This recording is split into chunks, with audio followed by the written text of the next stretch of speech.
Hello everyone and welcome back to the channel, Say What's Real TV. This review is for Kingdom Business, Season 2, Episode 6, Fear is Not My Future. So we open up the episodes over there at Redeeming Records and we have Blessing Offer performing Brighter Days. So once he finishes, Caesar suggests a remix and says, "What about Taj on it with you?" And he was like, "Not a problem, Taj, get on in here." Taj is reluctant. He does not want to do it. Taj only wants to produce. But Caesar tells him, "Look, I pay you as an artist, not as just a producer." And Taj is like, "Yeah, you keep saying that." So he was like, "Get in there and sing." They get in there, they do the collab, and Taj does have a great voice, but I guess he just really wants to produce. So we go over there to the Jordans and Calvin. He's trying to leave the house and get out the gate, but there's someone standing there. So he gets out the car, and the guy basically says that he heard Denita ask for the person that prayed for her, so here he is. So Calvin was like, "Do I know you?" And he realizes that he's the same guy that prayed for him in the chaplain. Calvin asked him, was he a chaplain? And he said he was a visiting chaplain from Nigeria on assignment. So he tells him that Denita was at work, but he'll give her a call and possibly set up an appointment for her to see him. So we go over there to Denita's office, and she's in there talking to Mr. Gray, who was part of Paramount Plus. He's being played by Devon Franklin, who is an executive producer of this show. So Mr. Gray is telling Denita that, he's more than happy to stream her Denita and Friends on Paramount Plus, but he wants her to promote it by going live on the Willie Moore show. And she's like, "Well, when is that?" And he tells her the day after tomorrow. And she says they'll be ready, knowing doggone well she is not ready. So he tells her they'll send all the details in an email. They shake and he leaves. I am really loving this outfit they have Denita in right now. So after Mr. Gray leaves, Sasha has the audacity to sashay her behind in Denita's office, asking can she help her with anything since CJ is in Nashville. Denita looking at her like, excuse me, what are you doing here? Like, I fired you already. So Sasha looks like, "Girl, you fired me before. Like, that went in one ear and out the other." Denita told her, "Look, your protection, which is my mother, is no longer here. You need to leave." So Sasha was giving her, "I'm not going nowhere," and Denita said it again. "I said leave." So she tosses her little hair back and, sashays back on out. And I'm like, "Girl, you just do not get it until somebody wring that little neck of yours." Tamar is definitely playing her part. You hear me? We go back to Redeeming Records where we see the lovely Erica Campbell from Mary Mary. She's there because she's launching her Woman of Gospel tour, and she's basically coming there to ask Caesar, does he have someone that can perform on the tour or whatever? And of course, he wants it to be Rebel. So automatically, Erica is saying, isn't she the one with all the drama? Like, she has to have someone that the audience is willing to accept. So, they're trying to sell her, saying she's special, she can sing. And Erica says, "I know she can sing, but, where is she spiritually?" So Caesar, he knows that Rebel is definitely not there, so he just says that she's on her journey. And Erica says, "Well, you know how this business goes, so maybe next time for her. Do you have anybody else?" So Rebel, we see her storming into Denita's office, and she throws the necklace that Raven had in her belongings on her desk. And Denita looked at the necklace all frowned up like, "You think that cheap costume jewelry is mine?" And I'm like, "Girl, but it is yours." That's the crazy part. She's still lying with a straight face. This lady is a bold-faced liar, right? So Rebel tells her, "It is yours. I know your husband gave it to you. Those birthstones in the necklace are your kids." So she said, "I know you had something to do with my mother," accusing her of all of that. And Denita told her, "Be careful of making false accusations," and said that you don't know the whole story. And Rebel was like, "Well, tell me. Like, she's begging and pleading for her to give her some answers about her mom. So she sits down, and Denita tells her she was just there to talk to her about her marriage, about her man. And Rebel was like, "So you did all of that because you were jealous?" She said she had nothing to do with what happened to her. She just came there to talk to her. They got into a scuffle apparently, and Raven, I guess wiped at her, and maybe that's how the necklace fell, but she doesn't know what happened to Raven once she left. Rebel doesn't believe her. She says, "I know you had something to do with her death, and I'm going to prove it." And she storms out. So now Denita, she's hotter than fish grease. She makes a call to Chief Ray and asks him how the little stripper girl got her necklace. He says he has no idea, and both of them agree that it was supposed to be locked up with evidence. So Chief Ray says that somebody has to be digging, and she demands him to find out who it is because she doesn't need this type of heat right now. He tells her that he's on his Olivia Pope and he's going to handle it. And she says, be sure that you do. And it was given or else. So what I'm confused about is if Ray was the lead detective and tampering with the evidence back then in Raven's case, why did he leave Denita's necklace in her personal belongings if he know doggone well it was Denita's necklace? Why not pull it out of that and give it back to Denita? That doesn't make sense to leave it in evidence. So we see Caesar and he's talking to his attorney and they're having a conversation about her ex-husband Silas and how he had a side chick. So she says, enough about my ex-husband, let's talk about you. And Caesar says, I'm single, Vi, you know that. And I'm like, wait a minute, what's this little chemistry brewing here? And she says, no, Caesar. She starts laughing and she says, I'm talking about the lawsuit. So let's push pause and give a little side note here. So I feel the little chemistry between these two, and ever since she's been on the scene, I'm like, I mean, were they dating? Did they ever date? Does she like him? You know, like, what's up with this? And now, all of a sudden, this episode, they're talking about, like, her past relationship. He's talking about he's single. And then come to find out today, I learned that this is actually Caesar's, well, Michael J. White. This is actually his wife in real life.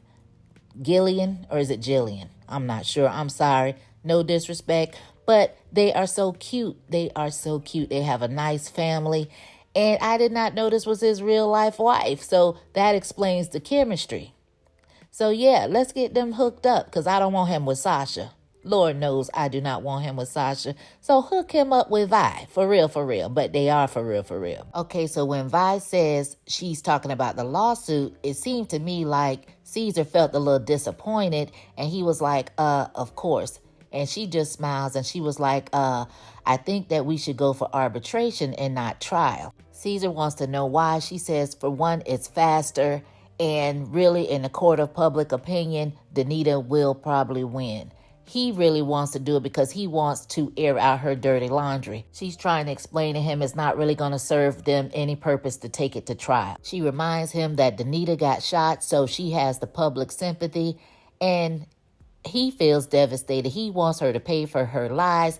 And Vi says she will without bleeding you dry because, you know, court cases, they are expensive. And she smiles and tells him, so am I. And he said, damn, Vi, as long as we've been friends, you can't hook me up with a pro bono or a discount. We always want a discount, don't we? She tells him, no, sir, no buddy, sorry. So in the next scene, we learn that Rebel was actually wearing a wire when she went into Denita's office. So now she's on the phone talking to Detective Parker, and she's telling her she did a great job because Denita immediately called Chief Ray, who now they have been authorized to tap his phone. So they're going to continue to keep listening until they find something. But they did not say anything incriminating this time about Danny and Raven's murder. So Rebel wanted to know, did she tell Calvin anything? And Parker said that he came to her talking about Judge Watson and saying that he did a favor for Chief Ray concerning Ezra Lucas. And they're wondering, did Chief Ray set it up? And she told Rebel that it could be a possibility. So the detective told her she had to go, but she let her know she did a good job in there with Denita and told her thank you. Caesar is telling Taj about Erica Campbell's tour, and he wants Rebel to be a part of it, but it's not a done deal because Erica needs some convincing. So Taj says he can make some phone calls. He might know who can convince her, somebody she respects, to be able to get Rebel on this tour. So Caesar tells Taj in the meantime, he needs him and Rebel back in the studio. So Taj wants to know, does Caesar think Rebel will actually leave? Because he feels like she belongs at Redeeming Records with Caesar, and Caesar says he can't hold her, it's her choice. But Taj had to let it be known, look, I can't produce her anymore, and he has to tell Caesar why, and it's because he's getting married to Essence, and she's jealous, and she does have a reason to be. I guess Caesar, he understood. He says that can't be easy. And he wanted to know, are you going to tell Rebel that you can't produce her anymore? And Taj came up with the idea he won't have to, because if she leaves, then he won't have to say anything about it. But if she stays, then he says that he owes her that much to tell her. So we go back over there to Denita's office, and the guy from the hospital actually shows up. So she says, come in, you're the young guy that prayed for me in the hospital. So she tells him he has a gift for healing and he saved her life. He says he's just a vessel.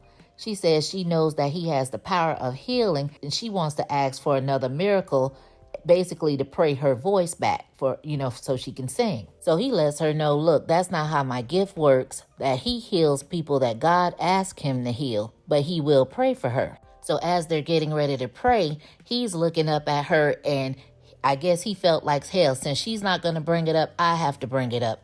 So he said, I heard you have amnesia. Is it gone? She said, yes. He says, well, what do you remember when you woke? He asked her, does she remember what he said to her? She said, I thought you said that you were my son, but that can't be possible because my firstborn died. And his eyes welled up with tears, and he was shaking. You could tell he was nervous. He said, I can assure you, I am very much alive. It was a very touching moment, and when you look at Denita, you can see how emotional she was getting over it.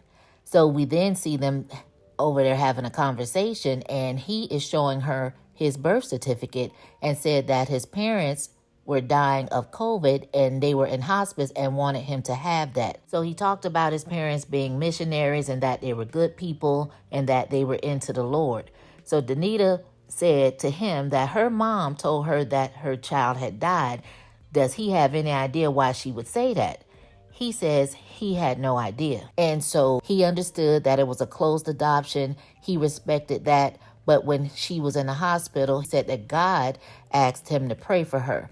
And he wanted to slip in and slip out. But then she woke up, and he said in that moment, he just wanted to hear his mother's voice. He then politely asked her, who is my father? So Denita, she tells him, I'm sorry. I just hope we can keep this between me and you just for now, because I have a husband and kids that know nothing about you, and she wants to find the right time to be able to tell them about it because it's going to change their lives. So in this moment, I felt really bad for him, because it was like, you've already given me up for adoption one time, and now I'm in here, trying to reconnect in a sense, but it's like, oh, for now, I need to keep you a secret again. So it's like pushing him way to the back to spare other people's feelings, not really considering his feelings. So I felt some kind of way about it. And he just told you that losing his parents is still very hurtful for him. So I felt like he was lonely. You know what I'm saying? And it was just like you were still pushing him away. I don't know. I didn't like that. But the thing is, he asked you who his father was. He didn't ask you to come sit at the dinner table. He asked you, who was my father? So she never answered that question. She just deflected to, let's just keep this a secret for now. Now, this is a side note. A couple of episodes ago, Denita, you and Calvin had a conversation where you were being transparent and you brought up having this child. And apparently Calvin already knew about the child because Darlene had already told him. So why did you tell him that your husband knows nothing about him? He does know about him. Now, you were the one that told Calvin that the child died because that's what Darlene told you. But Calvin very much so knows about you having a child before him, so that should not be an issue. But anyway, he told her he understood. And he asked her, did she want him to pray for her still? And she said yes. So we see Taj and Rebel in the studio, and we get our weekly intimate gaze into each other's eyes. That moment where they want to kiss but don't kiss, the chemistry, we get all of that. Rebel is trying to write her own song. She says she feels like it would be intimate, honest, and real. So they actually perform it. And that's your weekly dose of Rebel and Taj. So we'll skip over there to Redeeming Records real quick, where Jewel has a duo, sister and brother act, performing for Caesar, and they're performing a bop. They're in there jamming. And she wants them to be the opening act for Women of Gospel. And Caesar says, let him think about it first, and he'll get back with him. So out of nowhere, here comes Sasha talking about, did I hear Women of Gospel? Count me in. And Taj turned around like, Sasha? Like, basically, what are you doing here? So she says she's sorry. She didn't realize anybody was there and she can come back. Caesar told her, give them 30 minutes. And Taj is looking at Caesar like, what are you doing? And he's like, what? I told her she can record her demo here. And just like Taj knows, we, the audience, also knows that Sasha is a problem. So I guess Calvin is not mad at Denita anymore about lying about the amnesia. So she's sitting in the kitchen and he comes down and asks her, did she see the little young chaplain guy? And she says, yes, I did. But I had another visitor, and it was the little pole dancer talking about Rebel. And she told him how Rebel had a necklace that belonged to her that was found in Raven's home the night that she died. And she asked Calvin, why would you tell her that the necklace was mine? He said, because it is. I guess Calvin said he is done lying for you, Denita girl. So Calvin asked her, was she there? And she said she was trying to save her marriage. So he was thrown aback like, well, I guess you got what you wanted. So Denita was like, oh, so do you think I had something to do with killing Raven? At least the little stripper girl had the guts to ask me straight out. He said, well, did you? Denita says, what, are you sleeping with her too? You were sleeping with her mom. You were sleeping with her best friend. And I'm like, wait a minute, hold up. Who is the best friend? Did I miss that in season 1? Somebody comment down below. Who is Raven's best friend that Calvin was sleeping with? Because apparently I missed that. So Calvin, he tells her to stop, and he demands that she tells him what happened that night. She said, I'm going to bed. He says, tell me what happened. She says, lock your door. I hate for you to feel unsafe. I said, ooh, child. Denita ain't no joke, baby. So we get a scene with Rebel and Xavier, and they're at this industry party, and they're going inside, walking what looks like quote unquote red carpet type thing. You got the paparazzi out there, different media, journalists. You know, they're all calling out the celebrities' names, and they call out Xavier's name, and oh, is this your new artist or your girlfriend? And Rebel, she's talking, and she's like, I'm his artist. Xavier is telling her don't talk to him, and he asked her what her name is. So Rebel is still talking, and he was like, look, I told you don't talk to him. He's an asshole. So, you know, Xavier, he's ignoring him, and, you know, Rebel, she's just happy to be there. She's like, well, why all the drama? Like, I thought you wanted people to know who I am. Is that not why I'm here? He said, yes, but in due time. Like, we got to, you know, provide some mystique for now. So later on, we see the two of them leaving this same party, and Rebel is thanking him for inviting her, and he's telling her that she was working the crowd and that they loved her inside. He can't wait for them to start dropping her music. So then that same little heckler journalist comes up to Xavier, he comes up to Rebel and start asking her questions about going from stripper to this and that, and Xavier just has an attitude. Rebel is like, look, it's cool. Maybe we could answer a couple of questions because, you know, she's loving this. And he's saying, no, telling the guy, like, get out his face and stop saying all this stuff. And the guy just keep heckling and saying this and that. He's telling Xavier, like, why are you so aggressive? Like, maybe you're in a wrong industry because you don't want to answer any questions. So the guy has his phone all in Xavier's face trying to record him being so aggressive. So he knocks the phone out and he says, well, look, now you're going to have to pay for my phone. And Xavier said, well, how about I pay for your jaw that I'm getting ready to break? And he starts wailing on this guy and beats him down to a bloody pulp, right? So he won't stop. So Rebel, she's trying to stop him. He's like, get off of me. And with all his force, he done knocked her down to the ground. Somebody went to go and try to help Rebel up. And then I guess X finally realized what had happened and came to his senses. So he runs over there to her like, I got her, and starts apologizing. I'm sorry. Rebel seems scared. Her whole night has just been ruined. And she tells him, don't touch me. And she runs off. So we see Sasha in the studio recording her demo, and Taj comes in and tells the engineer to give them 5 minutes.